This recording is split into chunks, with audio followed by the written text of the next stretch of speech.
On the morning of August 1st, 1966, shots ring out from the observation deck of the clock tower on the University of Texas campus. It marks the infamous beginning of the modern era of mass shootings in America. I'm Sarah Ferris, true crime podcaster. And I'm Katherine, the former head of the FBI's active shooter program. And you're listening to Stop the Killing. Hey, Stop the Killing podcast fans, Katie Schweit here. Just touching base in between my news hits as I try to help the community in the United States work through a mass shooting that we're dealing with in the northeastern part of the country, where police are reporting 18 people dead and 13 injured in two shooting locations, a bowling alley and a bar restaurant, in a really small kind of town where everybody knows everybody's name, Lewiston, Maine, north of Portland.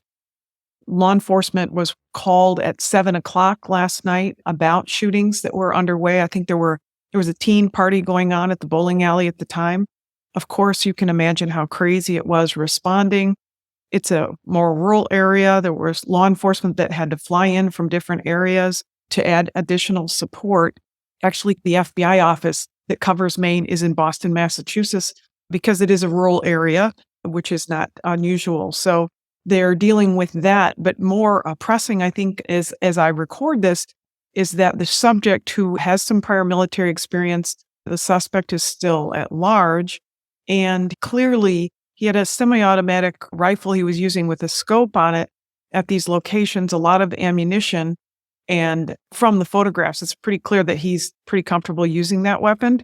So now for law enforcement to have to find a person with a scope on a weapon that he clearly knows how to use is a challenge because you could be picked off before you even get down the street in your car.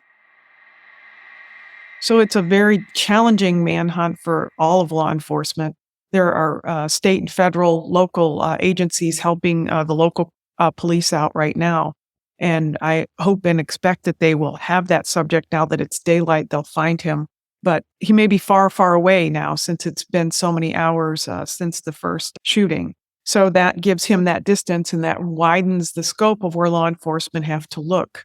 In the meantime, there's a community that's really kind of reeling, as you can imagine, and they are in the recovery phase for what is probably one of the more challenging mass shooting situations that we've faced here in the United States in many years. So stay tuned, and hopefully we'll have some better answers the next time we join you.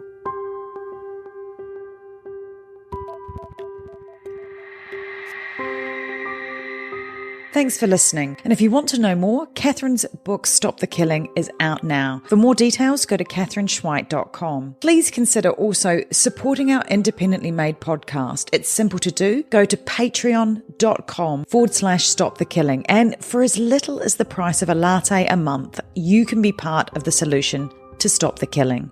Patreon rewards range from official do-gooder status to ad-free episodes, autographed books, and opportunities to connect with us directly for your business, school, church, or even just a book club chat. But just knowing that you are part of a movement that has the power to make your community safer, well, that's got to taste better than a skinny cappuccino any day. So please head to patreon.com/Stop the Killing now and polish off your do-gooder halo and make sure to include your name so we can give you a shout out. This podcast is a community podcast production. That's con with an N. If you want more content, then head over to Community Podcast at Instagram, where you'll find trailers on more binge-worthy true crime, like the award-winning podcast Conning the Con. And check out our show notes for all the links mentioned. Finally, if you want one takeaway action that you can do right now that can help make our community safer, please share, rate and review this podcast wherever you listen. Everybody needs to know that they hold the keys to see something and say something. Together, we can stop the killing. It's one of those things you hope never happens, but you better train for it, because it will happen, and it will happen in places you wouldn't expect. Be ready for it.